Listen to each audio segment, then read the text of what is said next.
Welcome to The Jewish Lens, a podcast to discuss anything and everything from a Jewish perspective. Now, please help me welcome the man who controls the media, your host, Jonathan Rosen. Hello, and welcome to another edition of The Jewish Lens. I'm Jonathan Rosen, and today I am thrilled to welcome someone whom I'm a big fan of. He's an award-winning journalist. He's worked for the New York Daily News, the Miami Herald, and the Palm Beach Post, among several others. He writes about Jewish issues for Talk Media, the Kansas City Jewish Chronicle, and St. Louis Jewish Light. He also has a watchdog Jewish news Substack called After October 7th. And most importantly, I think he's a fellow Brooklynite. Please help me welcome Kevin Deutsch. Kevin, thanks so much for joining me today. Hey, Jonathan, it's my pleasure. Thanks so much for having me. I appreciate it. Well, so now, the first thing, you are from Brooklyn? Originally from Brooklyn, yeah. I was born at Maimonides Hospital. I was born on Shabbat, according to my mother, in May 1981. And she said that there was no, there were hardly any doctors or nurses around because it was the Sabbath. Right. And, so she couldn't get any service after she had me. So I've been trying to get better service ever since at restaurants, hospitals, etc. But yeah, we lived in Midwood, and my mother was from Brighton Beach, Sheepshead Bay, but I grew up primarily in Miami Beach. When did you move? When I was small, 4 or 5 years old. Okay. But I spent most of my adult life in New York, lived in all over Queens, Long Island City. I lived in Riverdale in the Bronx. Roosevelt Island was probably my favorite, most interesting place that I lived. But yeah, I left New York during COVID just because it was brutal. I mean, you knew what it was like. So yeah, and I've been moving around the country ever since. So I always like to start by asking people what was their family life like, and particularly with regard to Judaism when you're growing up. Were you like religious at all? What was your family like? It's very secular. I've actually gotten more religious in my adult life, but I wasn't when I was a kid. We were ethnically Jewish and we loved the culture, and my grandparents spoke Yiddish on my mom's side, and so we were steeped in Yiddishkeit, but we were not and steeped in a rich appreciation for Jewish identity and holidays and the culture, but we were not religious. And in fact, I wasn't bar mitzvahed. Oh, really? Wow. Yeah, okay. Not until I went on birthright, and I actually had a birthright bar mitzvah at the Western Wall. Oh, wow. I had my bar mitzvah at the wall, as a matter of fact. Cool. That's cool. Yeah. It was an incredible experience. It wasn't until I was 25 that I had my bar mitzvah. That's fantastic. Yeah, it was really cool. I'm a big fan of birthright. Yeah, same. So I just also one other question before I go into other things there, because you and I talked tiny bit preliminarily, and so you do you're in Kansas City now. You go to the baseball stadium. Growing up in New York, I have to ask, Mets or Yankees? I'm a Mets fan. Fantastic. That's why I know I like you. Yeah, I'm a hardcore Mets fan. Although this year is like, man, it's just we don't have to discuss that part. Yeah, we don't have to discuss that. Yeah. So when did you first start taking an interest in writing when you were growing up? I was pretty small. I think I was probably 6 or 7 years old, and I had my mom bought me a little journal at a used bookstore in Miami Beach, or like maybe like a stationery shop or a bookstore, and I started writing in it, and I really have been writing ever since. I didn't have I really was not good at anything else. I was always a good writer, and I always wanted to tell stories. My mom had a Smith Corona typewriter when I was in elementary school, and I used to write Batman fan fiction on it, like with the Joker and Batman, and and then as I got a little older, I got to high school and I did well with writing, but I could not do math to save my life. I wasn't good at science. I mean, I thought science was so cool and interesting, but in terms of having to learn the rules and I couldn't do anything else. So I realized I really writing was the only thing that I was really good at. So that's what I ended up pursuing. And journalism seemed like an interesting way to make a living. So that's how I got into it. I'll say we have something very similar, because when I was a kid, that was one of the first things I did is Godzilla fan fiction. Oh, cool. So I remember taking such an interest in writing too, and it was a teacher who encouraged me back then, actually. So, Oh, that's all right, cool. so, yeah, I want to move now to like more recent things now. Okay, so in recent years, you become a very prominent voice covering Jewish issues, and this is even prior to October 7th. I see. So, just was there anything in particular that prompted that you said, I want to focus on this a little bit more? Yeah, I had done some Jewish journalism previously. I'd freelanced for The Forward, a couple other. I'd written some. I wrote a story about Birthright, like a first person piece that ran in the Miami Herald and the Palm Beach Post. This was when I was 25. It was like a huge pro-Israel piece that would never run today in either of those papers. Yeah, I was going to wonder about that with The Forward. Which are both all based essentially anti-Zionist news outlets now, right, or sympathetic to the anti-Zionist movement. Yeah. So, on October 7th, I was working at a black newspaper called the Miami Times, a historic black newspaper, rich tradition. And I've always tried to focus in part on doing journalism that helped to uplift the black community in America, or report on issues pertinent to the black community in America that weren't being covered the way they should. And so I was working at a black newspaper, and I really believed in the ethos of the black press, which was by lifting up the black community in America, you lift up all communities in America. This is the mission. This is part of the mission statement and ethos of what they call the black press, which is the alliance of black newspapers.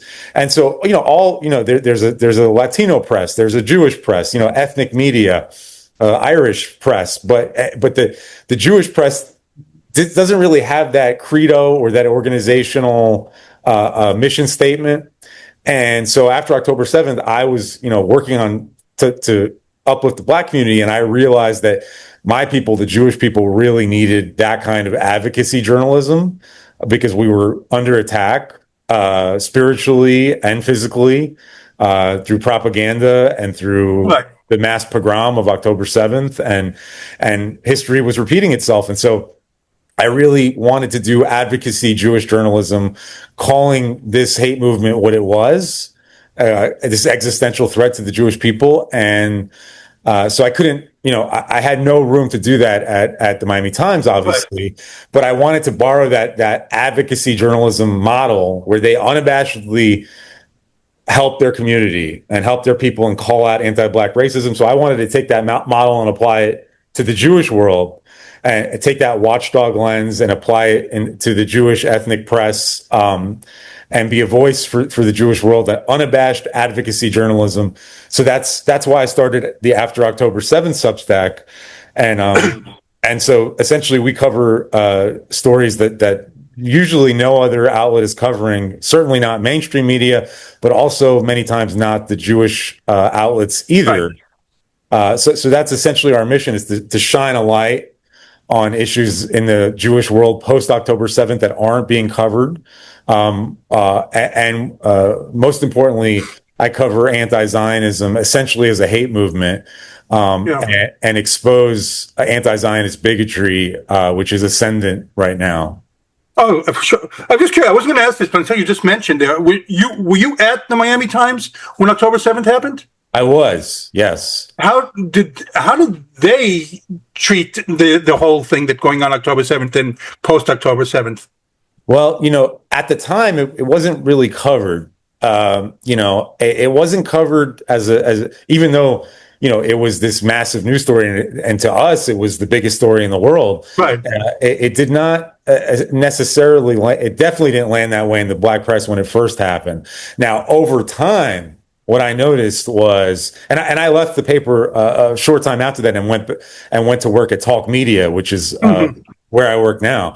But over time, you did see more coverage in the black press of the Hamas-Israel war, with essentially an anti-Israel slant. Right, that's why it was one. That's what I figured. Yeah. And the reason that is in part is because a push by black journalists, including Aaron Morrison, who's the Black Affairs correspondent at the Associated Press at the time, he was making a push in all of his copy to essentially make pro-Palestinianism a part of the black civil rights struggle, and basically viewing this through the intersectionality lens, and that was, basically now became AP copy, and the black press runs AP copy, including the Miami Times. So that was a that I found and find that extremely disturbing, because it seeks to undermine the Jewish-Black alliance, the historic civil rights alliance, through a prism of modern oppressor-oppressed ideology, which is espoused by people like Morrison at the AP, young journalists who have no idea essentially what they're talking about when they write about the Palestinians, no idea what they're talking about when they write about demonizing Israel, no idea about the history of the Middle East. And this is unfortunately what we see in mainstream press like the AP. And so, yeah, there was and is a concerted effort by the anti-Zionist hate movement and Islamist propaganda networks across the world, including China and Russia and Iran and Qatar, to undermine the Jewish-Black relationship in America and to drive a wedge between us, and also to propagate anti-Semitism in America, because anti-Semitism undermines democracy. So that's what our enemies want. And news outlets like the AP play right into that. So I wanted to do something to go against that. And that's why I started AO7 after October 7, to tell the truth about what's going on in America. Did October 7th change? I guess it did, from what you're saying, change your approach to journalism, on a personal level. You feel like you're responsible to speak up for this. Yeah, absolutely. I feel like I had not, I had not really found my purpose as a journalist truly until that awakening, I guess, after October 7th. It was awakened within me, this realization that this is what I really need to be doing. I felt called to focus my efforts on helping the Jewish people, because I truly felt that then, and feel now, that this is a existential struggle, and that our enemies are rising up to try to destroy us and destroy our lives in America, and to turn us into, essentially create, they project everything onto us. So they want to commit genocide against Israel, so they call us genocide supporters. They do all the inversion, right? Yeah, all the inversion. And so essentially they want to create an apartheid system for Jews in America, ghettoize us in America, and that starts with the mental ghetto that they want to put us in, which a lot of Jews unfortunately are housing themselves in already. Yeah.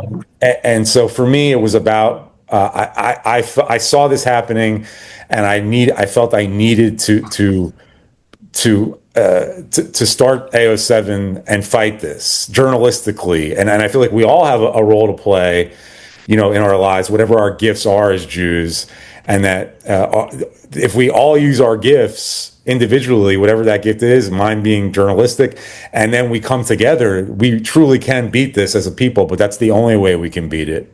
Yeah, I'm going to ask about that also. I could not agree with you more. I mean, I was doing another podcast. I'm still doing another podcast too, an entertainment one. But after October 7th, I felt the need, that I should do something more. That's basically when I started this one, the Jewish Lens also. And I feel like you do, that every Jew should be speaking up, and not everyone is. So I'm very much the same page as you with that. And we could talk about that more, but something that you just said. So you said that, I read that, you feel like it's more dangerous now for Jews in the U.S. than Germany in the 30s. Is that something that you really feel, or can you elaborate more on that? In fact, I reached out to Vin News. Hey, Vin News, if you're listening, that's not what I said. Okay, so that's what Vin News, there's no one to reach over there. They put, essentially, I did a podcast. It was a good podcast, and we did talk about the threat with Alan Skorsky, we talked about the threat and compared it to Nazi Germany. What are the differences? What are the similarities? But someone at Vin News decided to put in the lead in the headline that I said it was more dangerous than 1930s Germany, which is a total lie. I never said that, nor would I ever say that, because I had relatives who were exterminated in the Holocaust. I mean, my grandfather's last name was Deutsch. My last name is Deutsch. I would never besmirch the memory of Holocaust victims, Shoah victims and survivors by comparing what's happening in America today to 1930s Germany. It's a completely different dynamic with some similarities, but mostly many differences. Shocking that there's a media outlet that twists someone's words regard to Judaism. I can't believe that. So it's yes, being facetious. Right. So someone like you, okay, you cover both general news and Jewish issues. So just like, how have you observed like anti-Semitism manifesting in mainstream institutions like media, academia, or politics since then? Well, my focus has really been on media and local politics, and some national politics. Media, I think we've seen a near complete ideological takeover of mainstream media by the anti-Zionist movement. The ideology now permeates almost all of our biggest newsrooms, from the New York Times, the Washington Post, and the LA Times, right down to community level local newspapers, and of course across digital media, from Axios to HuffPo, and all of them. They are all almost. I would venture that nearly every editor and reporter, more than 75%, probably considerably more than that, at mainstream American news outlets, vote Democratic, and some of them are even vote DSA, and are hugely anti-Israel, tend to side with the Palestinians, and now more frequently actually side with Hamas. Right. So the ideology of Gen Z and older millennials who actually favor Hamas over Israel, that is the ideology now favored in America's newsrooms, and it's tragic because the American media has abandoned its principles of neutrality and caution, to essentially demonize Israel at every turn, and to jump on that bandwagon. And this is how mass Jew hate movements happen, when the media is captured by an ideology.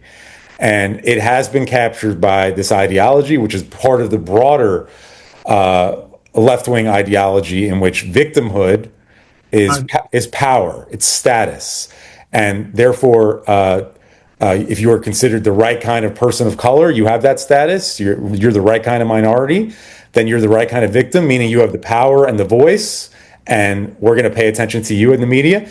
And if you're the wrong kind of minority, like the Jew, we're going to ignore you, deny you any kind of victim status, and we're going to undermine Holocaust history and Jewish history and your connection to Israel. And that way we deny you victim status. And in our society, that means you're denied, in our oppressor-oppressed framework, that means we deny you power, deny you a platform. And that's how we've gotten where we are. So I think it's been horrifying to see the media abandon its principles to attack Israel and to side with our enemies, and enemies of America, enemies of Western civilization. Right. And also local politics and federal politics, to see the ascendance of groups like DSA, which have been very open that they want to subvert the Democratic Party, take it over, and then destroy the capitalist system and our democracy as we know it. This is what Democrats are now voting for. It's astounding, and we all need to wake up to it and fight it, because every day we don't fight it, it gets a little harder to ultimately defeat it in the end. Well, that's in the news, right? I mean, right this second, what you're saying. I mean, we have the main people of the party pushing a guy with a Nazi tattoo on his chest. And that's, you would think that hey, that might be disqualifying, but that's not. That's incredible to me right now. Yeah, the Grand Plattner Totenkopf tattoo, and this is an SS concentration camp guard tattoo or something very close to it. Right. And on top of that, they just it looks like they're going to they ran and he's going to win. A doctor who was working in Gaza in a hospital that was above a Hamas tunnel network. It was a Hamas operational center that this doctor was working there. He's a Democrat. He won the primary. He's going to be in Congress. He testified for a mass murdering terrorist, the Blind Sheikh, Hamas Muslim Brotherhood terrorist, the Blind Sheikh. He worked closely with the Blind Sheikh, advised him, testified for him, worked at it, and he also this likely new Democratic congressman also worked at an Al Qaeda front nonprofit, and this is what the Democratic Party is promoting because it is the oppressor oppressed victim empowerment. And Muslims right now in this country are the shining exemplar of what we want our minority. We're going to bestow the power of the party on Muslims. So Jews are out. Blacks have Black Americans have much less clout in America in the party, and Muslim voices are ascendant, and Jews are right at the bottom. So this is the racial hierarchy that the Democratic Party is creating through by being subverted through DSA. Just this week, Hakeem Jeffries, the party leader, said he would not be backing a Jewish Congresswoman, Debbie Wasserman Schultz. Why is that? Because she's Jewish. She's a Zionist. Yeah.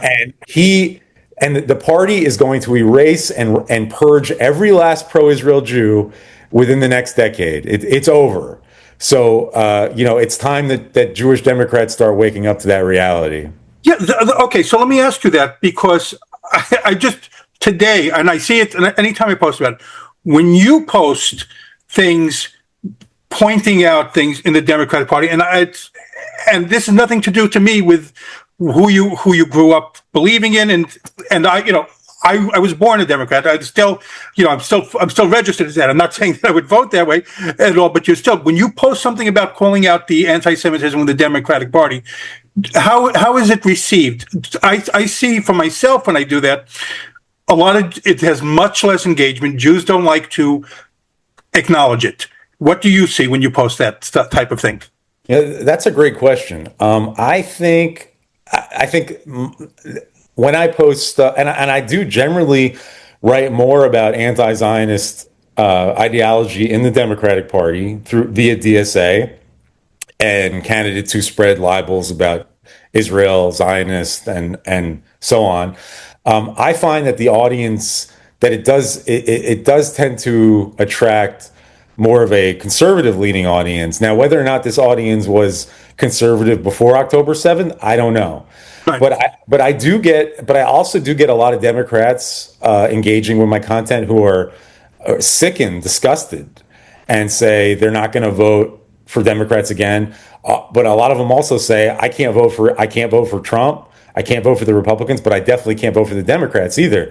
So I think that's where a lot of Jews find themselves in America right now, is without a party affiliation, and they may, and we know that 70+% of Democrats of Jews are Democrats, so and vote that way. So I think we have not yet seen the reality of the new Democratic ideology reflected in a presidential election. So the midterms, I think, will be a big. We'll really see how Jews are voting, and then we'll really see it in the presidential race with whoever succeeds Trump.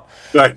But yeah, I think that these we're going through a sea change in how Jews are going to vote, and I don't, and the fact of the matter is, the Republican Party has been staunchly on the side of Israel and against terrorism, and the Democrats are running people affiliated with terrorists, Affiliated with the terrorists, right? or who out and out support them. Yeah. And so, and want to see the party now is against Israel's national security. It's against, it wants Israel to be harmed at the very least, and many want it destroyed. So, what's sad is that people like Jeffries and Schumer aren't standing up to that hate in the party, and they're letting the capture happen in the hopes that they'll have electoral success. And it's really shameful, because Schumer's just the most shameful with this for me. Yes. Yeah, I don't really think that Jeffries and Schumer believe that about Israel, but they're letting it happen. Right. So the same type of question then too, because I see, here's one of some things I see, and I've written about this before. I posted about it, and I was happy. I saw that Hillel Fold wrote the same type of thing just a couple of days ago, that when you post about this one is anti-Semitic or this one's filled with Jew hate, no other minority, if they wrote that about someone's racist or someone's not, would get someone posting on the wall, "Oh, you're wrong, they're not racist." No one would have touched that. If a Jew writes that, I get it all the time, like, "No, you're wrong, this one's not anti-Semitic." So do you see that same type of thing? Absolutely. It's classic gaslighting from the anti-Zionist hate movement. It's mass gaslighting, and and what's really ironic about it is these are the same people who promoted the idea of safe spaces, right, and microaggressions, and your pronouns. You get to decide what's racist against you. You even get to decide your own gender, and which, right, you get to decide everything about your identity and how you're treated, and people have to respect that, unless you're Jewish. Then those same people can tell you who you are, what you are or aren't, what's racism, what's not. It's shameful. It's flatten out racism when people do that on social or in real life, and it's part of a long line of anti-Jewish ideology over thousands of years, which our enemies have always done that to try to say that they're not racist. They're not. When the Nazis, it was Wilhelm Marr. It was the pseudoscientific anti-Semitism, the term he came up with, rather than just saying, "Hey, we hate Jews. We're anti-Semites." In other words, our bigotry it has a scientific sheen to it, and so it has skull measurements and nose measurements, right, and its own academic framework and intellectuals, just like we're seeing today. This pseudo-intellectual sheen on Jew hatred. I heard a great. I don't know if you heard this, but Dara Horn, there's a video going around of Dara Horn, who's of course wrote that wonderful book, People Love Dead Jews. Yeah. And she said that, forget all this stuff about Jew hatred, anti-Semitism mutating into anti-Zionism and this and that. It's mutating, and it's this virus that changes in every generation. She gives, forget all that for a second. Here's what it really is. In every generation, people say, it comes down to this, they say, Jews are destroying what we care about most. Jews are destroying what you care about most. And what changes every generation is what you care about most. So this generation, we care most about human rights. And who's the ultimate villain against human rights? The Jews, Israel, genocide, apartheid, colonization, ethnic cleansing, baby killing. So therefore, because we care about human rights right now, we've found that a way to blame Jews for that. Whereas, millennia ago, it was, we care about Christianity right now and making the Jesus movement the supreme movement in the world. So therefore, we're going to what we care about most is Jesus, and Jews have to be the deocidal killers, and that's how they villainized us then. And in Germany and Eastern Europe it was the racial polluters. Jews are harming our national identities and our purity, and destroying our societies and our economies with their conspiracies. And therefore, because we care about holding our societies together and being prosperous and having pride in our people, Jews are trying to destroy all that as the racial infiltrators. And so, yeah, Horn says, I have to look for that. I haven't seen that yet. Yeah. Yeah, Jews are destroying what you care about most. And that's essentially what it boils down to, no matter what year we're in. But even though it's changed, a lot of these have been recycled from you look at things like centuries ago, the baby killer ones we used then, and still now just recycled and repurposed for today. It's a lot of going back to the same type things again and again and again. So the Jew is perpetually cast as the cosmic villain, right? Not just the bad guy, but the cosmic villain. The people who killed God, the people who poison wells and eat children. I mean, this is like, so these libels, they stay alive. They stay alive in the body, the collective unconscious or the collective conscious. They stay alive in the ideologies of Jew hatred movements today. The Islamist movement, Islamist anti-Zionist alliance, the Red-Green alliance being the main one now. But these ideas never die. And so, yeah, it's just the other day. I don't know if you caught that video of the woman on the subway who pulled out. She said Jews eat babies, Jews eat kids. I mean, it's anti-Zionist it's also a mental disease. Hating Jews drives you crazy. And look who was the person who killed the most Jews, Adolf Hitler, a man who was deeply unwell.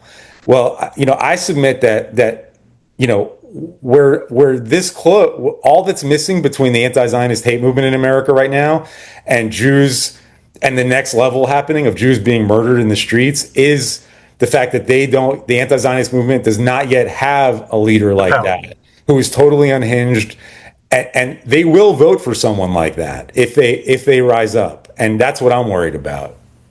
Oh, absolutely, and that's. I'm going to get back to that because I want to ask you, because something you've been mentioning the anti-Zionism, and we all know, that's just a code word, and it's just say for Jew hate. It's better to use Zionist, and I always write down to people, just say Jew because it's easier, it's less letters. I mean, so so how, in your opinion, how is that vilification, of Israel, along with all the propaganda, managed to take root so easily right now in the West? I mean, other than being the cover for Jew hate, but it's permeating. And you talked about it a little bit before, but it's all throughout the universities, all throughout the teachings in schools, even as young as kindergarten on up. So how has it taken root so easily? Well, I think there are a couple things. One, I think it's been a decades-long effort by Qatar.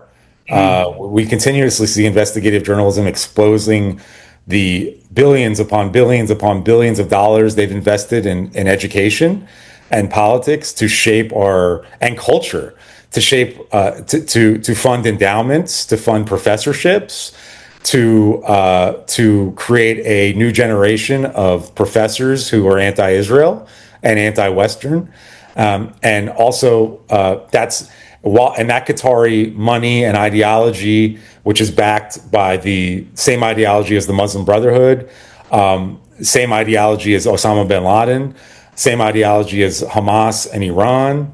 And of course, on top of that, you had Chinese money and Russian money pouring in through various fronts to do some of the same work, indoctrination, and essentially not just to indoctrinate Americans against Israel and to create a whole generation of intellectuals, cultural figures, and professors who are anti-Israel, but also fund and help create a body of pseudo-intellectual academic publications that then worked with anti-Zionist NGOs that these countries also funded, that then worked with the UN. Also an anti-Zionist institution. And so all these things happening, for me, I think a real turning point was Durban, the Durban conference at the turn of the millennium, which was a UN conference on racism, which essentially turned in Durban, South Africa, which famously turned into essentially a festival of Jew hatred, where Jews were participants at this UN conference were mercilessly attacked, shouted down, hounded, harassed, threatened. So it basically became you were 5 minutes from a pogrom at Durban, and it became this orgy of Jew hatred, and that is so that 2001. Then you have 9/11, right? And so 9/11, you see Islamist jihadist ideology come home to roost. And at the time, Durban was, in America, that would have been the outlier, because we saw the country came together to oppose Islamist terrorism after 9/11.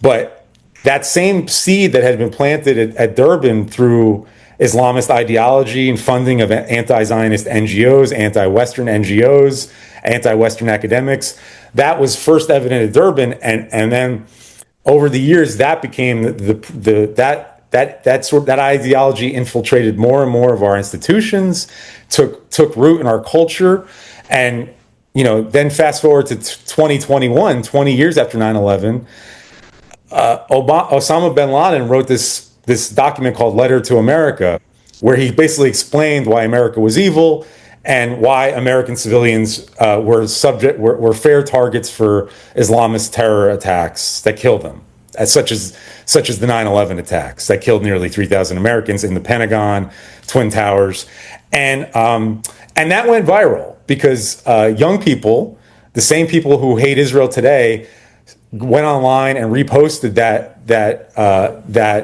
Osama bin Laden hate tract and said, he has a point. And so when that happened, I thought, wow, we're in big trouble. And then fast forward to October 7th, and then you have those propaganda networks, that money, that ideology that's been infiltrating institutions for the last 20, 25 years, 30 years.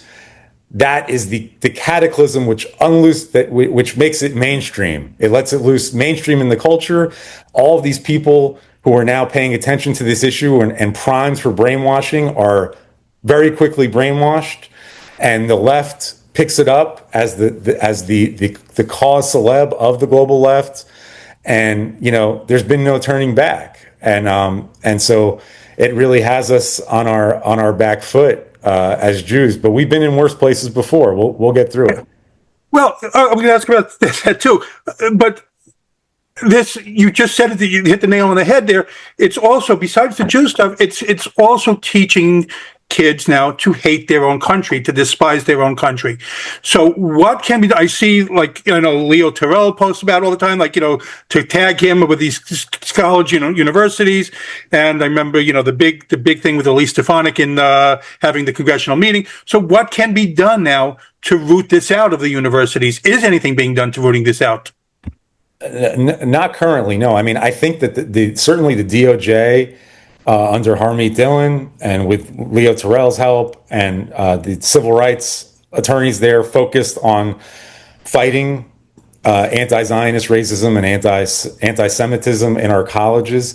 So they are making cases and getting settlements with these universities, but those are only as good as the paper they're written on. No. And so we've seen universities settle and then go right back to the same policies that discriminate against their Jewish students. So we're really seeing a mass wave of Jewish hatred and Jewish discrimination in higher education, and I think when you look at a DOJ that is fully committed to stopping it on these campuses, having minimal success, what happens when a Democratic administration gets in and that becomes the favored ideology? If that happens, that's what's scary to me. But in terms of what's being done to fight it, I think you're seeing a new civil rights movement, a new Jewish civil rights movement rise up, because we are losing our civil rights in this country, which is the whole point. The anti-Zionists are attacking our rights. That's why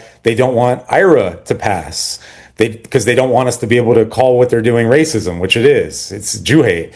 That's why they're fighting every effort to protect our synagogues legally, or to protect Jewish communities. They want to erode our civil rights. That's why they're attacking AIPAC.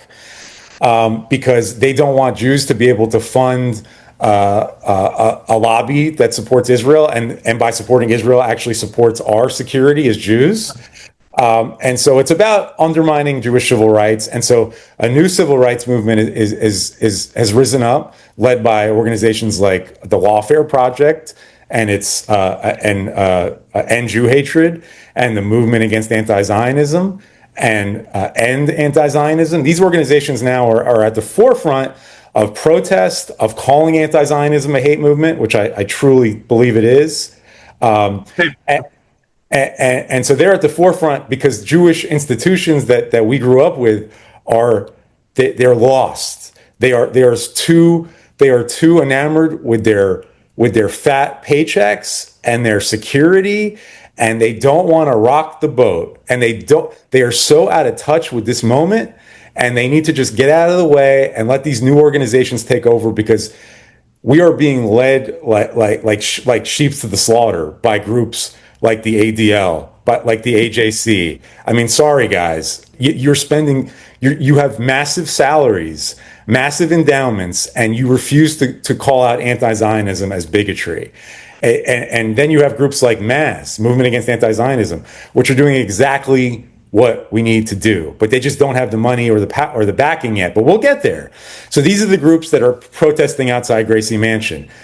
These are the groups that are protesting the dog rape libel at the New York Times. You don't see any mainstream Jewish institutions at these protests because they're cowards. They're cowed. They're afraid. They're so out of touch with this moment, and they think if they truly speak up, it's only going to get worse for Jews. Well, it's going to get worse with that strategy, guys. So just move out of the way. It's time for Jews, younger Jews, or even, it doesn't matter how old you are, but if you know what's going on, you need to wake up and clear out this institutional rot in the Jewish world, and let some new voices in there go in who are going to fight and be pugnacious, because we are in a war right now, a war that is not only kinetic in the Middle East, it's not only kinetic when anti-Zionists murder us like they did Yaron Lashinsky and Sarah Milgram, and Karen Diamond in Colorado, but it's ideological. It's an ideological war. It's a propaganda war, and we need to wake up and act like we're fighting it, because we're the targets of it. Well, a couple of the older groups that you mentioned, and without going to their names, what you said, but they seem much more concerned with partisan politics and towing, political line who they're affiliated with, rather than fighting actual Jew hatred. So it's infuriating with one of those things. I'll talk about your Substack, which I definitely recommend everyone follow you. So you use the term Islamophoria. Can you explain what that means and why you believe it's driving much of the current wave of anti-Jewish sentiment? Sure. And you mentioned a minute ago that this is really an attack not just on Jews, but on Western civilization. The Islamist plan from groups like the Muslim Brotherhood and Hamas, they've said it very clearly. First, they use their propaganda and influence to undermine American support for Israel, which then weakens Israel so that they can destroy Israel. And once Israel is destroyed, that Western pillar has fallen. Now America is vulnerable to destruction. And once America goes down, all the dominoes fall. You have essentially a caliphate, right? I mean, this is what this ideology is promoting. And this is what Hamas says they want. This is what Al-Qaeda says they want. It's what ISIS says they want. And now it's what a portion of the Democratic Party is platforming and promoting. So it's really an attack on Western values. And anti-Semitism and anti-Judaism and anti-Zionism are just ways to get at the West, right? Mm-hmm. We're the first line that's being attacked, but we won't be the last.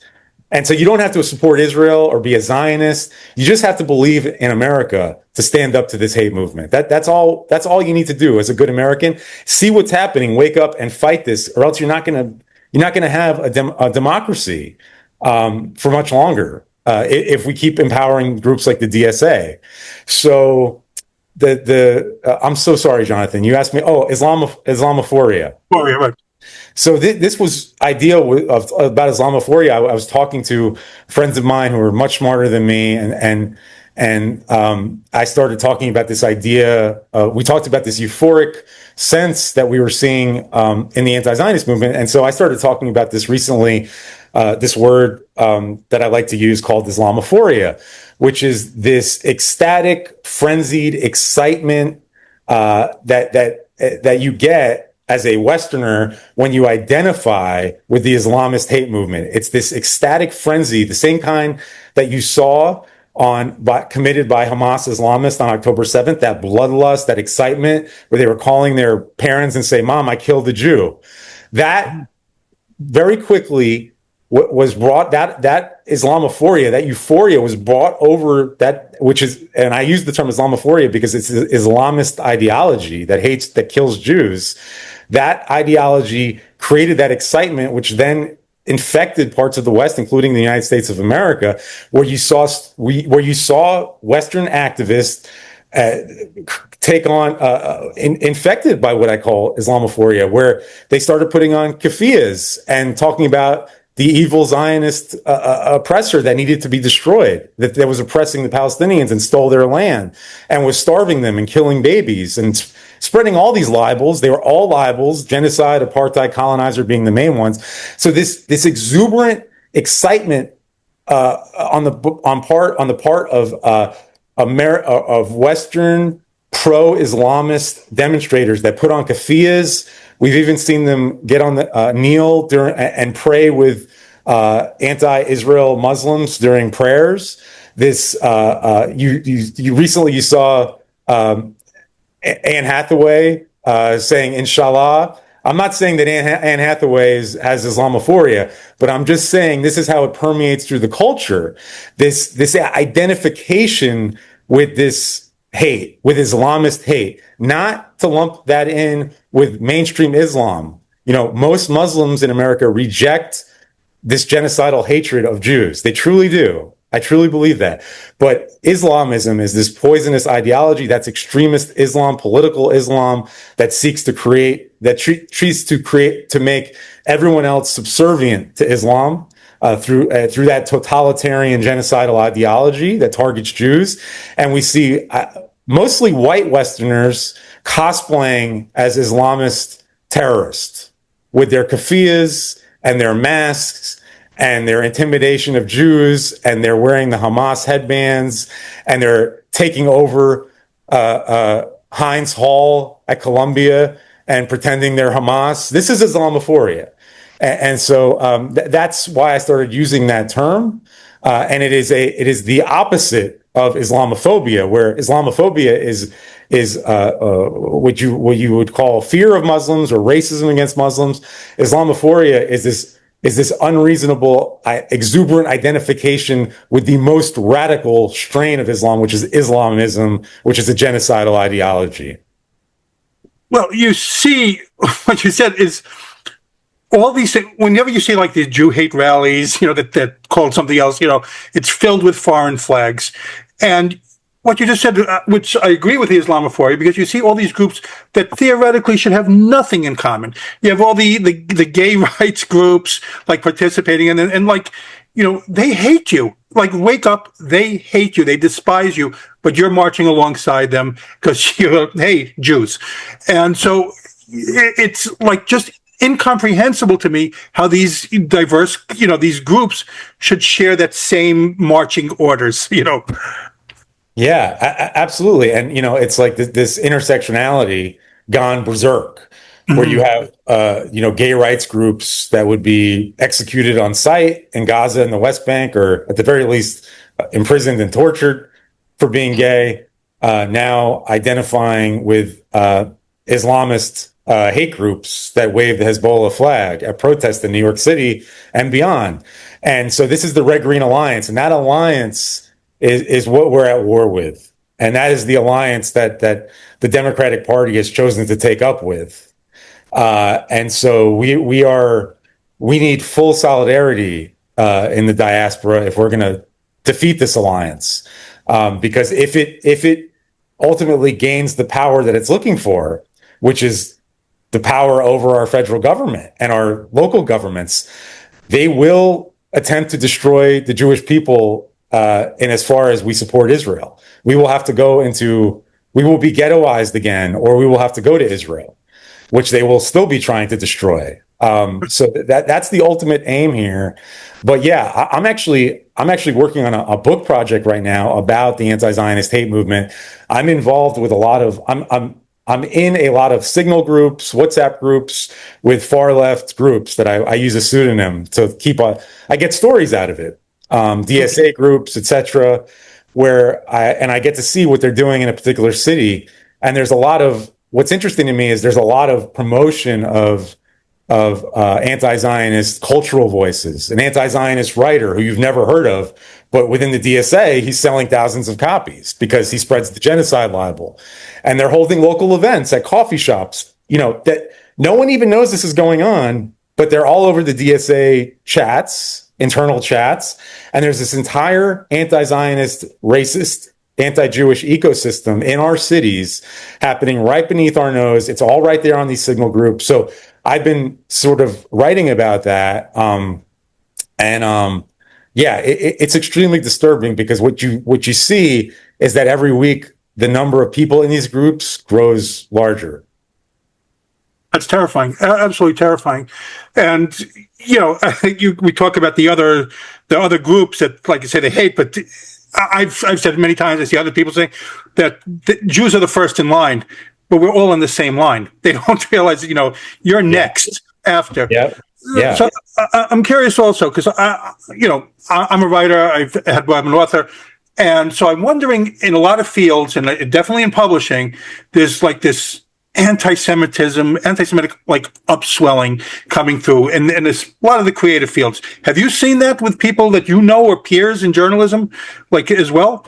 Yeah, no, absolutely. I had, I think that it's permeating book publishing now. In particular, Jews, even if they're not publicly pro-Israel, are having a near impossible time getting book deals because of their Jewish name or their Jewish background. So this is a full-on apartheid system in our publishing right now, a full-on blacklist by our five main publishers, the big five. It's absolutely shameful. Thank God we still have some brave publishers who are publishing books like Dara Horn, by people like Dara Horn, like Hirsch, Hirsch Goldberg Poland's mother, which I'm reading now, Rachel Goldberg Poland's book. It's a beautiful book, but you know what they don't mention on the book jacket copy? Israel. Why? We know exactly why. So that's the deal you have to cut with them, right? We have to make this a book. This can't be a pro-Israel book, right? We can't even put Israel on the cover, even though you can't, and you definitely can't put the word Jewish on the cover, right? So on the back cover. So yeah, this is it. This is what's happening. We're being ghettoized again, culturally and politically, through the anti-Zionist movement, very, very intentionally trying to ghettoize us both mentally, so that we ghettoize ourselves mentally, and then also the physical ghettoization. So yeah, I've seen it. I have a lot of friends in mainstream journalism who I'm not talking to because they are participating in essentially anti-Zionist propaganda at their newspapers, and I just think it's absolutely shameful. That's not journalism. You are seeing activism in newsrooms. These are activists now saying that they're journalists. It's not journalism. It's activism. Well, you mentioned it before with the Times, which to me is essentially, a Hamas propaganda outlet right now. I've written a lot. Speaking of losing, I've lost a lot of friends over this one too. But I've written a lot about Mamdani, which you have as well. So, what are the broader implications now does this have for the Jewish communities across the country? Because you mentioned the DSA, that it is spreading. So there's a huge danger there with this. Yeah, it's spreading, and I think Jewish groups across the country really need to organize. I mean, some cities are really good about it. There are, I did a talk recently for Iowans Supporting Israel, for example. It's a pro-Israel group in Iowa. So there are these community groups, and so cities that have those community groups, those groups need to start banding together to create their own system of activist system and support system and security, self-defense system that is adjacent to the mainstream system, because the mainstream system in a lot of places isn't going to protect us, right? Now, in some places it is, right? Some places the Jewish institutional security is very strong. But I think we really need to be creating our own support systems now, whether, whenever possible, in partnership with the Jewish federations. But if you're in a place where the Jewish Federation is not getting the job done, then you need to create your own system, a support system. So I think it's really important for Jews right now to learn self-defense. Doesn't mean you have to be comfortable with a firearm. If you're not, there are other things you could do. You could learn Krav Maga. You could learn a martial art. You can buy another type of weapon. It doesn't have to be a concealed firearm, but you should learn how to protect you and your family, because we are, a great example is that someone used when Charlie Kirk was assassinated. If Erica Kirk, this is how close we are to mass pogroms in America right now. If Erica Kirk had gone on TV the next day and said, Israel killed my husband, the Jews killed my husband, that would have been it. There would have been the Jewish communities across this country. There would have been murders across the country. And that's how close we are to that fuse being lit right now. So Jews really need to be mindful of that. Things can flip like that.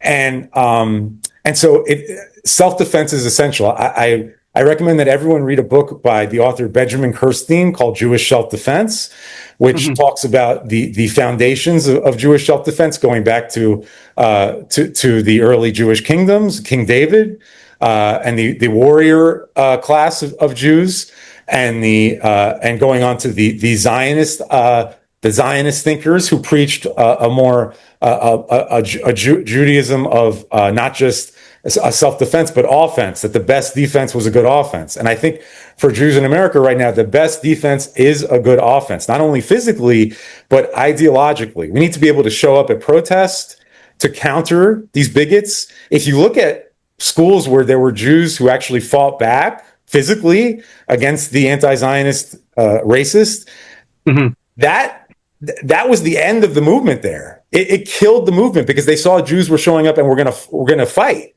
Right. And if you fight these people, they will back down because they are cowards.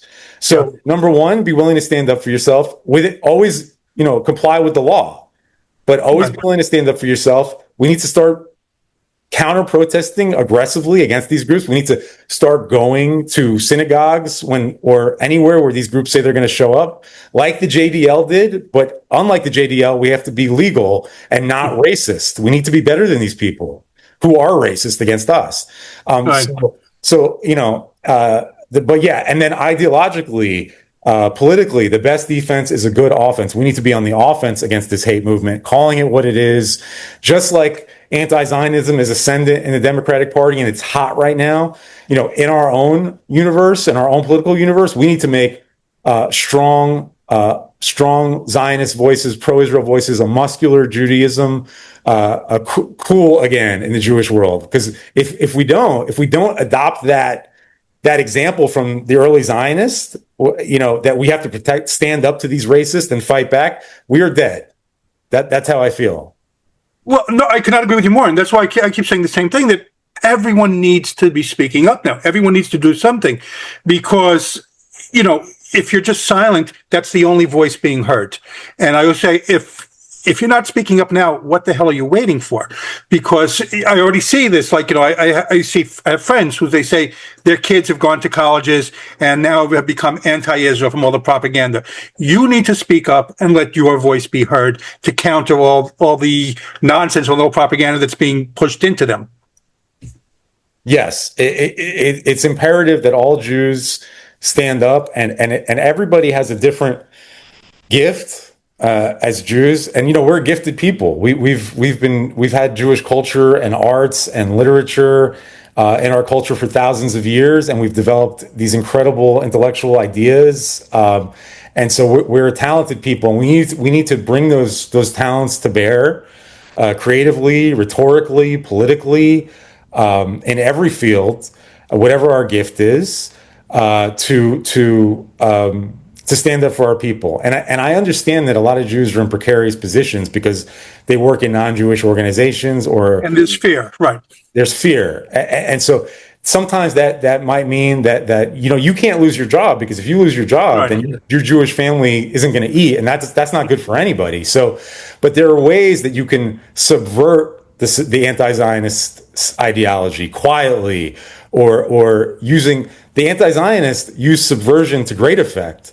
They'll work at a big company, and when they see a Jew order something, they'll sneak in a little free Palestine letter. This is subversion. They get jobs at your local library or on your local community board to inject anti-Zionist, anti-Western ideology.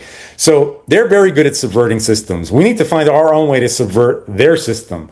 So even if you're not going to do it publicly, you could find a way to do it privately. Whatever your gift is, it might be research, it might be healthcare. Find a way to whatever system you're in, subvert that ideology from taking deeper hold within that system. Kevin, I have 1,000 questions I could ask, 1,000 more questions for you that I could keep you here all day, but I won't take up too much of your time. But before I do let you go, I want to ask, what does give you hope right now? You talked about there is some positive things. So what does give you hope right now in the fight against anti-Semitism right now?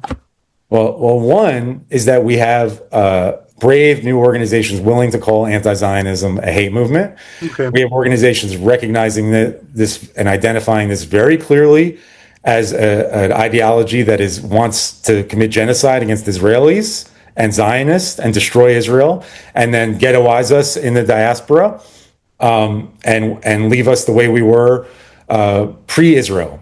And leave us the way we were during Nazism and during the Roman conquest and the diaspora. They want us weak again and powerless again and subjugated again. And we're not going to do it. We have these organizations speaking up. We have brilliant new voices ascendant. One of them is Judge Roy Altman. He's got this new book, Israel on Trial. He's a federal judge. There's we have people like Jonathan Kirstein, who wrote Jewish Self-Defense. We have brilliant intellectuals fighting anti-Zionism, like Adam Louis Klein, a new voice, Nihilect. These people are brave, bold, and they're leading a change.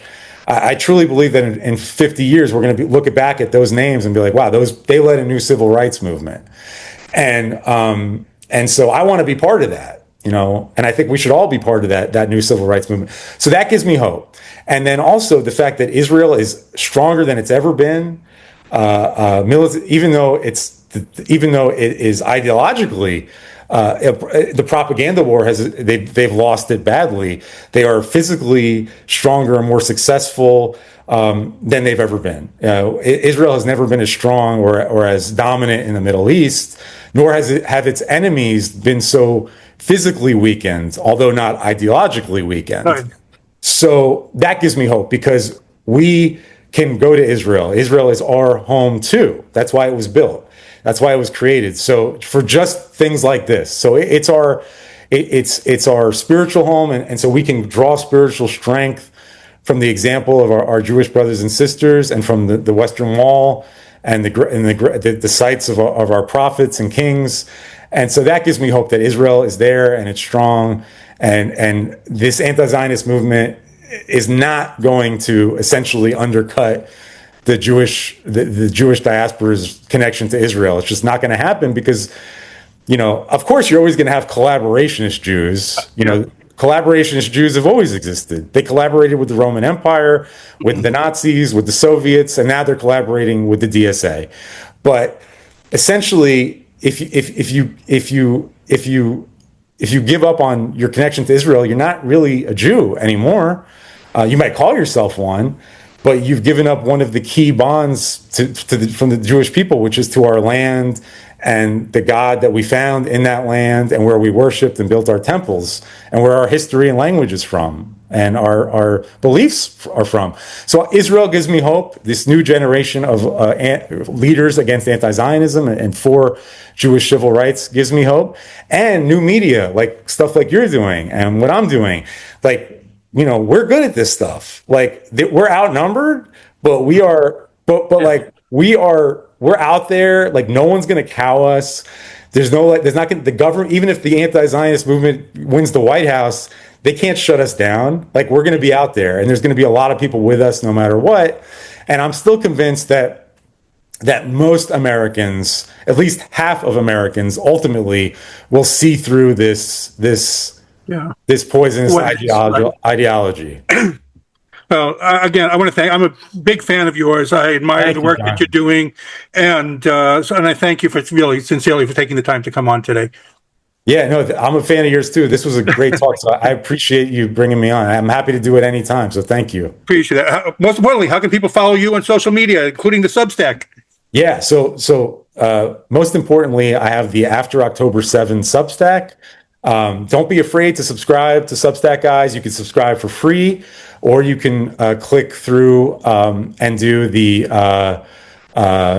paid subscription, which are very reasonable, and you're helping to support investigative watchdog journalism, which I'm doing in local communities across the country. So After October 7th Substack, and if you're interested in making a nonprofit charitable donation, that's also something I'm going to be able to do.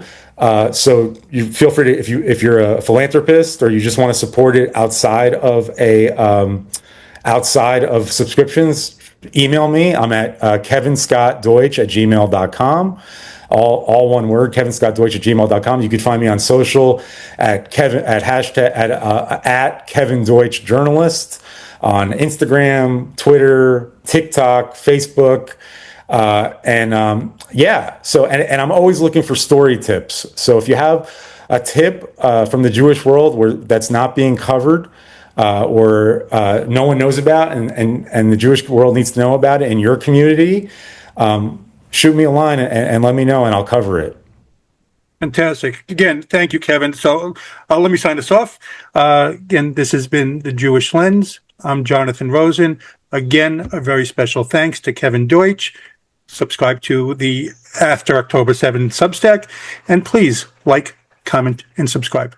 Thanks for tuning in to The Jewish Lens, where all items used was strictly kosher.